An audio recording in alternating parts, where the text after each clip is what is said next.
Hi, good morning students. Now we are present here for the central idea of the poem The Voice of the Rain by Walt Whitman.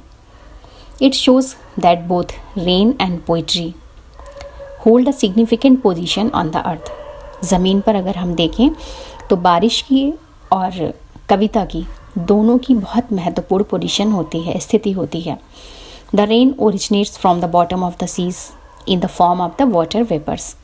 बारिश जो होती है समुद्र के अंदर से, जो उसके अंदर पानी होता है वो भाप बनकर ऊपर उठता है और बारिश उत्पन्न हो जाती है या बारिश जन्म लेती है. The rise to the sky, फिर ये आकाश में ऊपर उठ जाती है, जो भाप होती है समंदर के पानी से जो भाप ऊपर उठती है. And from there they fall down to the earth, और फिर वहाँ से वो बारिश जो होती है वो नीचे ज़मीन पर गिर जाती है. And help the life to exist and flourish, और ज़मीन पर जितना भी जीवन होता है उसको फ्लोरिश करती है.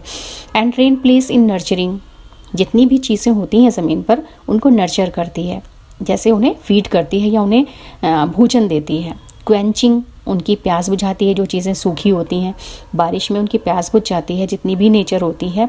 एंड प्यूरीफाइंग, और उसको प्यूरीफाई भी करती है, जो चीज़ गंदी होती है, डस्ट होती है, सूख रही होती है, वो फिर से रेनोवेट हो जाती है, उसमें नया जीवन आ जाता है. The various elements of earth, earth के जितने भी विभिन्न अलग अलग तरह की चीज़ें हैं उन सब में एक नई जान बारिश से पड़ जाती है. सिमिलरली, ठीक उसी तरह से द पोइट्री जनरेट्स, पोइट्री जो है वो जन्म लेती है, कविता जन्म लेती है from the heart of the poet, कवि के दिल से. यानी जो जन्म स्थान है इसका, जहाँ से ये पैदा होती है वो कवि का दिल है. बारिश है वो समंदर के अंदर से जन्म लेती है और कविता जो है वो पोइट के हार्ट से जन्म लेती है. And goes to different people, और वहाँ से निकलकर अलग अलग लोगों के पास जाती है. हु अप्रिशिएट, जो उसको उसकी तारीफ़ करते हैं, प्रशंसा करते हैं.